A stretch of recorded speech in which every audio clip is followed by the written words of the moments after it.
Everybody, it is time. We are very excited to bring up our brand new segment. This is our segment we're going to call First Time Reader Chat.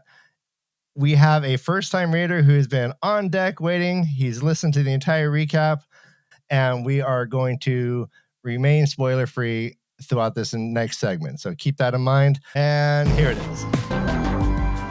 There we go.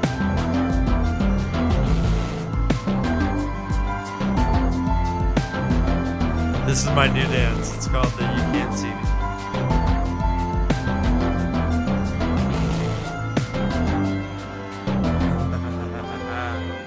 Guys,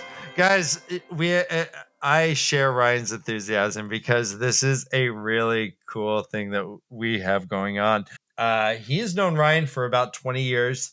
They were in a band together and is in a project now that's called It Looks Like a Black Hole.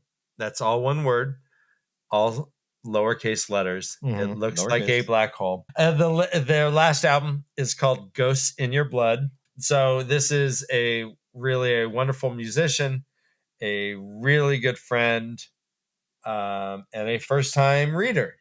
Guys, let's welcome Todd Coleman. Yay! Oh, were you just reading the book? Hey. Did we interrupt you, buddy? Well, hello. I didn't mean to interrupt you there, buddy. It's a pleasure to be here, gentlemen. Hi, Todd. Well, hello, Brother Dan. Hello, Todd.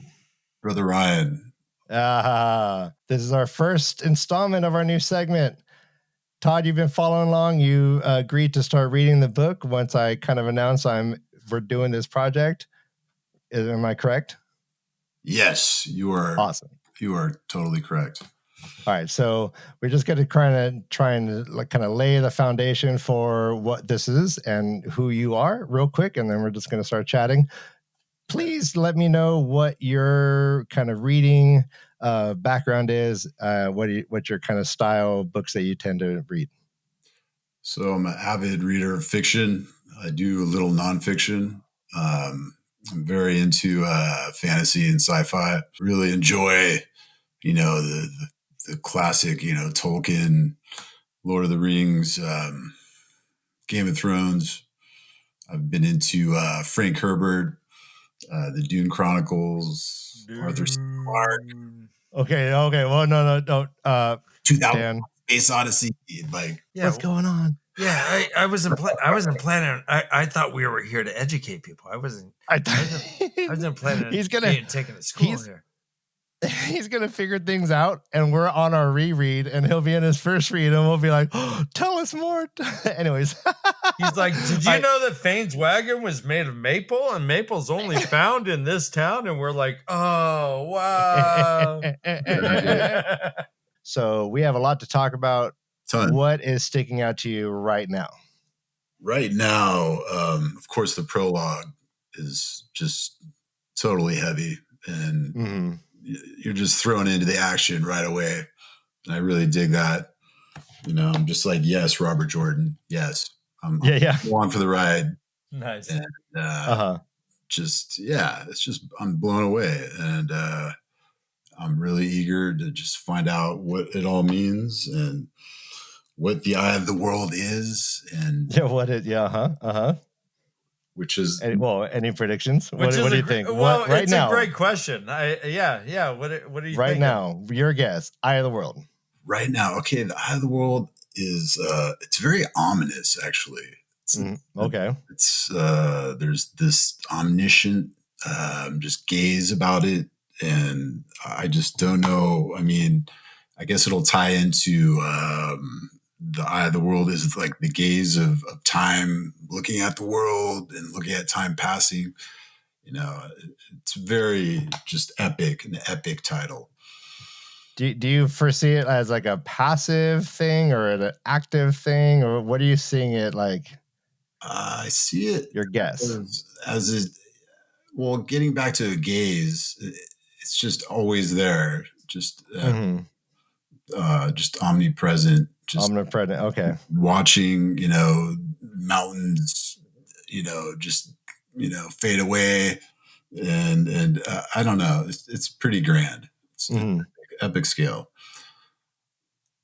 Yes. So I'm wondering, when I first read this is my very first kind of fantasy book altogether. I didn't read anything. I watched the Lord of the Rings, blah, blah, blah, but I never read any fantasy until I had a roommate in college give me this book. Right. You told me this. So I don't know. Yeah. Oh, go on. Yeah, I remember you told me the story about that. Something about the book cover really putting it off. Well, I mean, what are your thoughts on the book cover, my friend? Well, my book cover is pretty awesome. I don't know. It's not like the traditional. Oh, okay. Cover. Yeah, I like that so much more. Yeah, I thought it was cartoonish and weird, and I didn't want to get into it, but I did, and I'm happy. But I totally didn't know that there's this kind of trope in fantasy where you start off in like a little village with like a simple person who's kind of like, or simple people, and then just whatever whatever's going to follow this chapter. You've seen this before, right? Yes. This kind of motif. Yes, I've read in just everything, of course. Lord of the Rings, with the Shire. You meet all of the Shire folk, and you just get into it, and some wizard shows up. His name Gandalf, and yeah, all the tropes are there, and that's great. I really eat all that stuff up. Right, there's so much minutia that goes on within like the Shire. There's all these within the hobbits themselves. There's all these interpersonal little relationships. I really dig that, or I dig the Eye of the World and how it's kind of taken a different route to that. I think where it's not like giving you the end game really, because like in the Lord of the Rings, you had the Ring of Power that had to be destroyed. Oh, that's laid out. Okay. And you're like, okay, yeah. So you see like the end game, like, okay, they're going to destroy the ring and lots of things are going to go down. And it's going to be terrible. Oh my gosh. I'm sorry, guys. Spoiler for Lord of the Rings. I know. Just put it out there. Shoot, we should have spoiler. If you have not read, how old is that? A 40, 50-year-old book? If you've not read the Lord of the Rings, we just... Well, while we're at it, Darth Vader is actually all right. Just go through all of them. Yeah, just ruin everything that we can think of. Turner and Hooch. Hooch dies. That's the randomest reference. Turner and Hooch. Hooch dies. Hey, don't. Hey, Tom Hanks. I think Hooch died 25 years ago, but that's cool. Hooch dies. What's funny about that is that's what Dan did to me. We had cable. I guess it was on. Dan goes, "Hey, have you seen Turner and Hooch?" And I go, "No, don't tell me." And he goes, "Hooch dies." Yeah, no. Ryan was like, "Yeah, I think I'm gonna watch it." And I'm all, "Hooch dies," and I just walk away. Well, this is older brother, younger brother dynamics. I'm not proud of it, but I'm a little proud of it. You are a little proud of it. It's fine. You should be. It's made funny. Us who we are I think today. it's funny. Okay. All right. So back to the story. All right. Back. Yeah. So, Dragon Mount. All right. So beyond the prologue, what are you thinking of the Two Rivers? What are you thinking of? We have the story of Rand.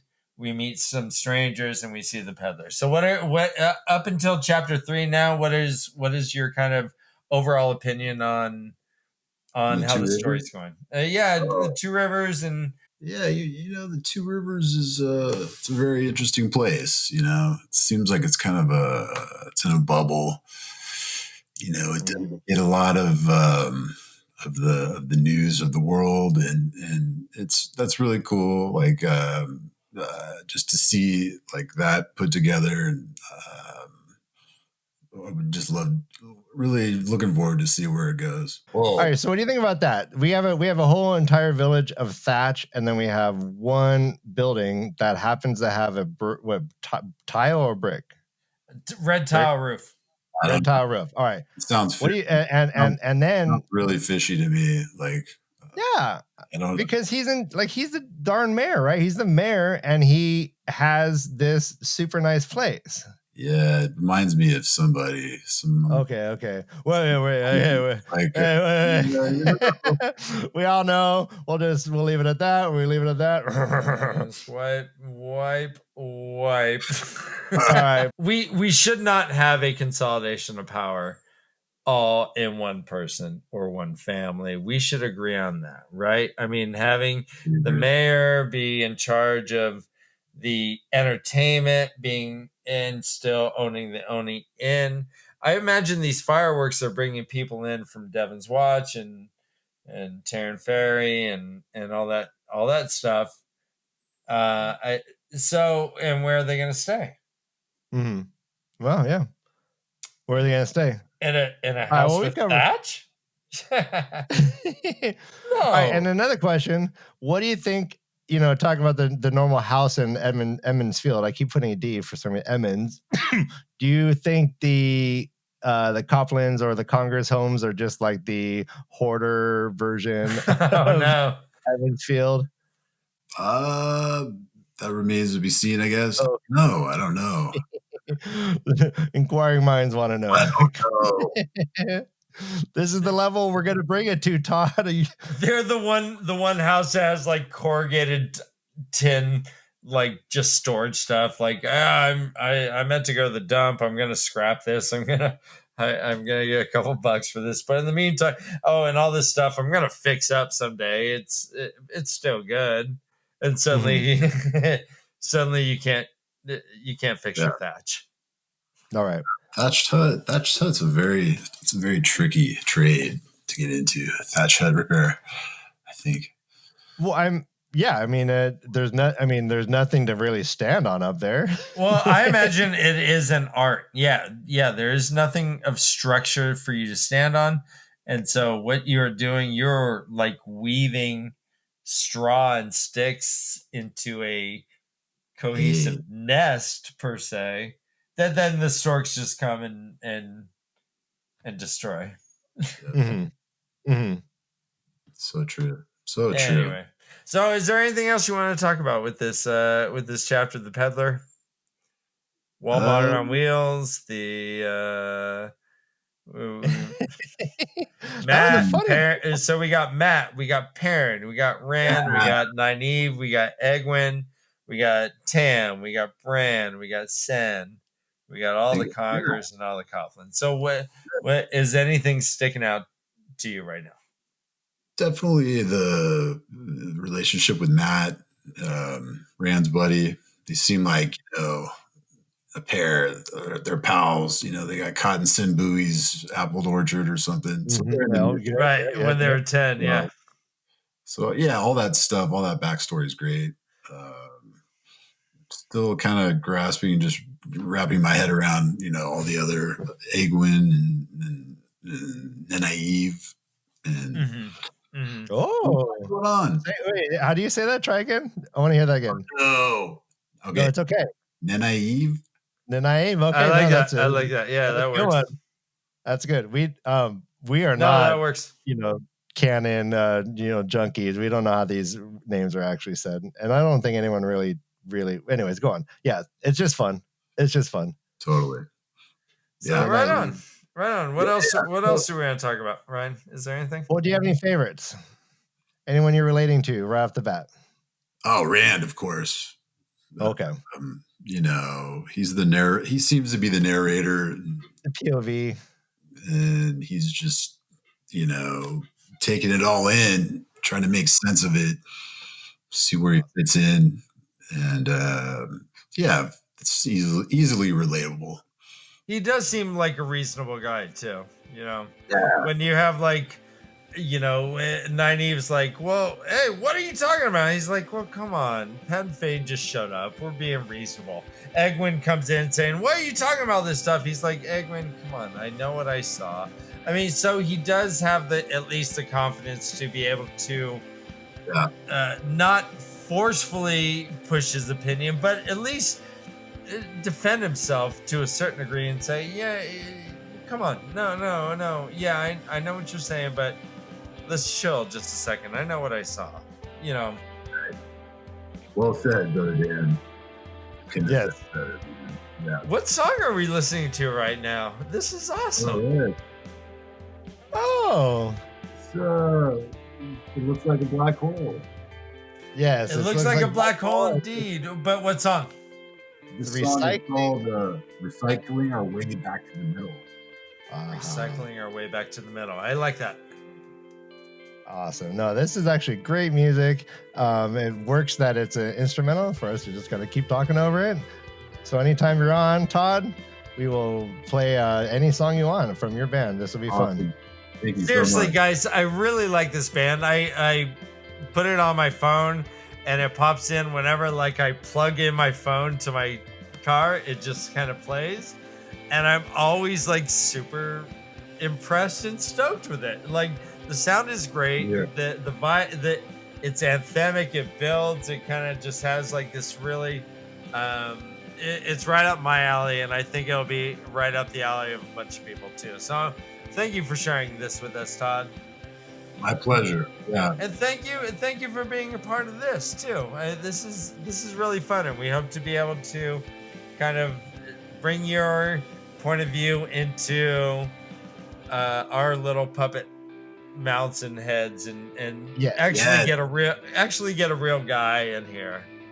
Mm-hmm. And I want to encourage the listener and the viewers to think ahead. We're recording these a couple episodes in advance, but if you want to be included in the conversation, you have questions you want Todd to answer, I'm here. Feel free to write us at thewaveoftheleaf@gmail.com, and we will bring your questions on to the show. It'll be fun. Yes, indeed. Yes, indeed. We move on to what's next. Tavern talk, baby. We're gonna push you. We're gonna sweep you away because we don't want to spoil anything for you, Todd. I wish. Oh, yeah. Keep reading. But I'll get right back to this then. we will be. Right, we will see you again, hopefully at the Gleeman. Yes. Beltine. Yeah. I want to see you dancing on the pole, man.